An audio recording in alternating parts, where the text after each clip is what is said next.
Hello, जय हिंद, वंदे मातरम। सभी student का हिंदी क्लास में स्वागत है। आज हम लोग डिस्कस करेंगे कारक कारक से संबंधित इंपॉर्टेंट पॉइंटों को डिस्कस करेंगे, जो कि आपके एग्जाम के लिहाज से काफ़ी ज़्यादा इंपॉर्टेंट है और हिंदी में कारक से एक या दो प्रश्न अवश्य पूछे जाते हैं। चलिए स्टार्ट करते हैं हम लोग आज के अपने टॉपिक को। कारक क्या होते हैं? कारक के अगर शाब्दिक अर्थ की बात करते हैं तो क्या होता है इसका? करने वाला। परिभाषा कारक की हम लोग देखते हैं, संज्ञा या सर्वनाम के जिस रूप से उसका सीधा संबंध क्रिया से होता है वह क्या कहलाता है? कारक कहलाता है। संज्ञा और सर्वनाम से जिस रूप से, इस बात को ध्यान से समझिए। संज्ञा सर्वनाम कैसे, आगे हम लोग इसको डिस्कस करेंगे। कर्ता कारक को परसर्ग भी कहा जाता है। किसने कहा? ये कारक को परसर्ग हजारी प्रसाद द्विवेदी ने कहा। एग्जाम में पूछा जाता है, यहाँ कर्ता नहीं होगा आपका, कारक। कारक को परसर्ग कहा जाता है, किसने कहा? हजारी प्रसाद द्विवेदी ने। हिंदी में कारकों की संख्या कितनी होती है? हिंदी में कारकों की संख्या 8 होती है। जो शब्द कर्ता कर्म और क्रिया में समन्वय स्थापित करता है उसको हम लोग कारक कहते हैं। एक एग्जाम्पल के तौर पे हम लोग देखते हैं, राम ने रावण को मारा। इसमें राम क्या हो जाएगा? राम आपका हो जाएगा कर्ता, रावण कौन हो जाएगा? कार किसके ऊपर हो रहा है? रावण। तो कर्म आपका हो जाएगा रावण, और मारना क्या हो जाएगा? क्रिया। इसमें जो आपका ने और को है, ये संबंध स्थापित कर रहे हैं संज्ञा के बीच में, ने और को, तो ये आपको क्या हो जाएंगे? कारक। कारक आपके 8 होते हैं। कौन कौन से? इनको हम लोग देखते हैं। कर्ता ने, इसका अर्थ क्या होता है? काम करने वाला। कर्म कारक की बात करते हैं, इसका चिन्ह क्या होता है? को, जिस पर काम का प्रभाव पड़े। करण कारक की बात करते हैं, से के द्वारा, अतः जिसके द्वारा कर्ता काम करे। संपदान की बात करते हैं, को के लिए, जिसके लिए क्रिया की जाए। अपादान की बात करते हैं, अपादान मीन होता से अलग, जिससे अलगाव हो। संबंध की बात करते हैं, का की के, रा री रे, नानी ने, अन्य पदों से संबंध। अधिकरण की बात करते हैं, इसका चिन्ह होता है आपका में और पर, क्रिया का आधार होता है। संबोधन की बात करते हैं, हे, अरे, अजी, या किसी को बुलाना हो, पुकारना हो तो संबोधन कारक का प्रयोग करते हैं। चलिए हम लोग देखते हैं कर्ता कारक डिटेल में। कर्ता, इसका चिन्ह होता है ने।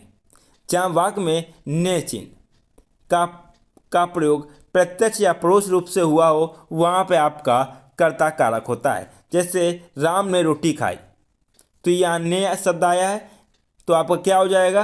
कौन सा कारक? आपका कर्ता कारक। बालक पुस्तक पढ़ा, तो बालक ने पुस्तक पढ़ी, तो यहाँ ने आपका परोक्ष प्रत्यक्ष रूप से नहीं आ रहा, लेकिन परोक्ष रूप से आ रहा, इनडायरेक्ट रूप से आ रहा, तो यहाँ भी आपका कौन सा कारक होगा? यहाँ भी आपका कर्ता कारक होगा। कहीं दो कारक चिन्ह होते हैं, लेकिन भाव के अनुसार हम लोग कारक का प्रयोग वहीं पर करते हैं। नेक्स्ट कारक की हम लोग बात करते हैं, कर्म कारक। कर्म कारक के चिन्ह की बात करते हैं, तो इसका चिन्ह क्या होता है? को। प्रत्यक्ष और परोक्ष रूप में जहाँ पर को चिन्ह आता है या को शब्द आपका आता है, वहाँ पे आपका कर्म कारक आ जाएगा। अध्यापकों ने छात्रों को दौड़ाया, तो अध्यापक किसको दौड़ाया? छात्रों को। ये आपका हो जाएगा कर्ता, ये आपका हो जाएगा कर्म, और ने को दौड़ाया, कर्ता ने। जहाँ ये आपका ने है, तो ने आपका हो जाएगा कर्ता कारक। ये आपका को है, तो को आपका कौन सा कारक हो जाएगा? कर्म कारक। उसने रोटी को खाई, उसने रोटी को खाई, आपका कर्म कारक। या यहीं, यहाँ, यहीं को छिपाए, उसने रोटी को खाई। नेक्स्ट आपके सामने है, इसमें जो अपवाद होते हैं उसके बारे में हम लोग बात करते हैं।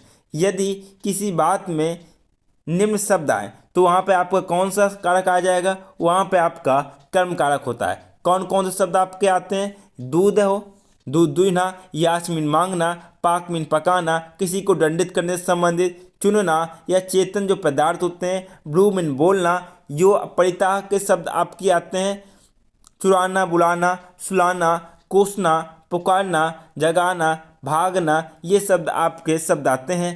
परिता में सर्वोच्च चारों ओर गत्यार्थ संबंधित जाने के अर्थ में कोई भी शब्द आता है, तो वहाँ पर आपका कर्म कारक का इस्तेमाल होता है। जैसे वह गाय से दूध दुहता है, तो अगर चिन्ह की बात करते हैं, चिन्ह आपको क्या आ रहा? से आ रहा, तो अधिकांश बच्चे इसमें क्या लगा देंगे? कर्म कारक लगा देंगे। लेकिन ये अपवाद होता है, जहाँ पर दूहने की बात होती है, वहाँ पे आपका कारक कौन सा आता है? वहाँ पे आपका कारक कर्म कारक होता है। गाँव के चारों ओर, परिता मीन चारों ओर, वृक्ष हैं तो कौन सा आपका चिन्ह आ जाएगा, कौन सा कारक हो जाएगा आपका कर्म कारक। शहर के दोनों ओर नदी बहती, जहाँ नदी बहना होता है वहाँ भी आपका कर्म कारक होता है। तो इस चीज़ों को जहाँ चुनना होता है वह पौधों से फूलों को चुनती है, तो यहाँ भी जो आपका कारक हो जाएगा कर्म कारक हो जाएगा। जो अपवाद की जो निशानी है इसको नोट डाउन कर लें, एग्जाम में इन्हीं से प्रश्न पूछे जाते हैं। नेक्स्ट कारक आपके सामने है करण कारक। करण कारक में जिसके द्वारा से कोई कार्य किया जाता है उसको हम लोग क्या कहते हैं, करण कारक कहते हैं। रागनी साइकिल से कोचिंग आई, रागनी कोचिंग किससे गई, साइकिल से। कनेक्टिंग वर्ड क्या है, से, तो आपका से कारक। वह कलम से पत्र लिखता है, वह कलम से पत्र लिखता है, तो यहाँ आपका से शब्द आ रहा, तो ये जिसके द्वारा कार्य हो रहा कलम से हो रहा, तो यह आपका करण कारक है।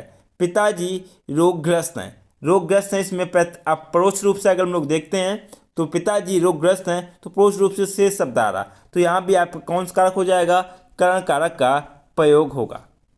नेक्स्ट पॉइंट आपके सामने है करण कारक में अपवाद होते हैं। कौन कौन से अपवाद, करण कारक का प्रयोग कहाँ कहाँ हो जाए, जहाँ पे आपका किसी का साथ देने की बात हो वहाँ पे आपका करण कारक आ जाएगा, या फिर किसी व्यक्ति के शरीर का अंग भंग हो या फिर विकलांग हो वहाँ पर भी आपका करण कारक का प्रयोग होता है। जहाँ पर समय पूछा या बताया जाता है वहाँ भी आपका करण कारक का प्रयोग किया जाता है। चलिए देखते हैं हम लोग एग्जाम्पल के तौर पर। मैं पिताजी के साथ बाजार जाता हूँ, किसी के साथ कोई चीज़ होती है या किसी के साथ जाता हूँ आता हूँ, वहाँ पे आपका कारक कौन सा आ जाएगा, करण कारक आ जाएगा। मैं राधा के साथ मिलने जाता हूँ, करण कारक। कोमल दोनों कानों से बह रही है, मतलब कोई भी विकलांगता से संबंधित है तो आपका कारक कौन सा आ जाएगा, करण कारक आ जाएगा। मैं पैर से लंगड़ा हूँ, तो यहाँ भी आपकी विकलांगता को शो कर रहा, तो यहाँ भी कारक आपका आ जाएगा करण कारक। आपकी घड़ी में कितने बजे हैं, समय पूछा या बताया जाता है वहाँ भी आपके कारक करण कारक आता है। नेक्स्ट पॉइंट आपके सामने संप्रदान कारक को हम लोग डिस्कस करते हैं। जहाँ पे को के लिए क्या आता है, को के लिए चिन्ह आते हैं, वहाँ पे आपका संप्रदान कारक आता है। भाव के अनुसार चिन्ह आ सकते हैं, कभी कभी डायरेक्ट ना के भाव के अनुसार भी चिन्ह का प्रयोग किया जाता है। एग्जाम्पल के तौर पर हम लोग देखते हैं, सभी छात्र जीवन को सुखमय बनाने के लिए पढ़ रहे हैं, तो यहाँ पे आपका डायरेक्ट चिन्ह आ गया है को, तो आप लोग देख सकते हैं कौन सा आपका कारक हो जाएगा, संप्रदान कारक। पिताजी सब्जी खरीदने बाजार गए, मुझसे मिलने आई, वह मुझसे मिलने आई, मिलने के लिए आई, तो यहाँ परोक्ष रूप से क्या आ जाएगा, वह मुझसे मिलने के लिए आई।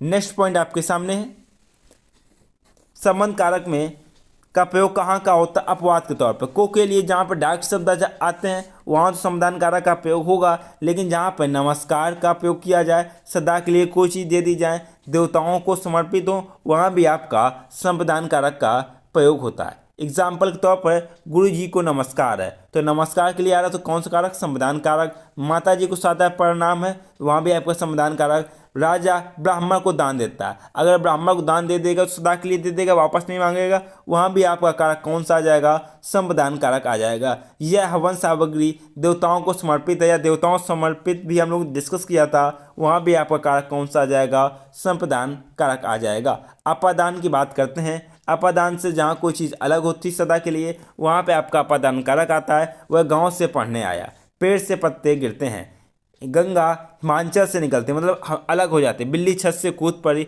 जहाँ से अलगाव हो वहाँ पे आपका अपादान कारक होता है। अपवाद के रूप में हम लोग देखते हैं जहाँ दो व्यक्तियों या वस्तुओं की तुलना की जाती है, वहाँ पर आपका अपादान कारक का प्रयोग होता है। जैसे राम सीता से अधिक सुंदर, यहाँ तुलना हो रही है। सीता गीता से बड़ी है, यहाँ भी तुलना हो रही है। राधा चांद से भी अधिक सुंदर है, जहाँ तुलना हो दो व्यक्ति या वस्तु में, वहाँ भी आपका अपादान कारक का प्रयोग होता है। संबंध कारक जहाँ संबंध बताया जाता है आपका, इसके जो आपके चिन्ह होते हैं का की के, रा री रे, ना नी ने, इसके चिन्ह होते हैं। जैसे राजा दशरथ के 4 पुत्र, राजा दशरथ का संबंध स्थापित किया जा रहा है 4 पुत्रों से, तो यहाँ पर कौन चिन्ह आया आपका, के चिन्ह। मोहिनी की बड़ी बहन स्कूल गई, मोहिनी के संबंध उसकी बहनों से किया जा रहा, तो यहाँ पर कौन सा कारक चिन्ह संबंध स्थापित किया गया है, चिन्ह आपका है की। नेक्स्ट पॉइंट आपके सामने, इसमें भी अपवाद के लिए जहाँ कोई चीज़ सदा के लिए नहीं दी जाती है वहाँ भी आपका कौन सा कारक आता है, संबंध कारक। संबंध कारक, मैं धोबी को कपड़े नहीं देता हूँ, तो धोबी को कपड़े नहीं देता हूँ, अगर आप देते हैं तो वापस रिटर्न कर देगा धोबी। रामू अपने मित्र को पुस्तकें देता है। मित्र को पुस्तकें सदा के लिए नहीं दी गई हैं, पुस्तक उसके पास बुक नहीं थी तो दे दी, लेकिन बाद में फिर मिल जाएगी, तो यहाँ भी आपका क्या कारक आ जाएगा, संबंध कारक आ जाएगा। नेक्स्ट पॉइंट की हम लोग बात करते हैं, कौन सा कारक है, अधिकरण में, पर या ऊपर। जैसे यहाँ पर चिन्ह जो आते हैं वहाँ पे आपका अधिकरण कारक आता है। छात्र कमरे में बैठे हैं, हमारी सभी पुस्तकें मेज पर रखे हैं, पर शब्द आपका आ रहा है तो कौन सा कारक होगा, आपका अधिकरण कारक। बच्चा चारपाई पर बैठा, पर चिन्ह आपका अधिकरण कारक। मोहन छत पर पतंग उड़ा रहा, पर चिन्ह आया आपका, तो यहाँ भी आपका कौन सा कारक हो जाएगा, अधिकरण कारक आ जाएगा। संबोधन की बात करते हैं, यहाँ कोई किसी का संबोधन दिया जाता है या दुख होता है, हे भो अरे, ये शब्द आपके संबोधन कारक से संबंधित हैं। है तुम क्या कर रहे हो, हे तुम क्या कर, अबे वहाँ कहाँ गया है, अरे राधा भाग गई। यहाँ जो ऐसे संबंध या विस्मय आदि चीज़ें होती हैं वहाँ पर आपका संबोधन कारक आता है। डियर स्टूडेंट, ये हम लोगों ने डिस्कस किया कारक से संबंधित इंपॉर्टेंट पॉइंटों को, जो कि आपके एग्जाम के लिहाज से काफ़ी ज़्यादा इंपॉर्टेंट है। आप लोग इस क्लास से जुड़े, आपका बहुत बहुत धन्यवाद। आपसे कहना चाहूँगा जो भाई बहन अगर नहीं फर्स्ट टाइम क्लास से जुड़े हैं, अगर अभी तक चैनल को सब्सक्राइब ना किया, चैनल को सब्सक्राइब कर लें तथा बेल आइकन प्रेस करें, अपनी क्लास को लाइक करें और फ्रेंडों के साथ में शेयर करना ना भूलिएगा। और आप लोग खुशहाल रहिए, मस्त रहिए। कोई भी डाउट हो तो आप लोग कमेंट सेक्शन में ज़रूर पूछिएगा। आपसे बस यही करें, क्लास को ज़्यादा शेयर करें। आपसे मुलाकात होगी नेक्स्ट लेक्चर में, तब तक के लिए जय हिंद, वंदे मातरम।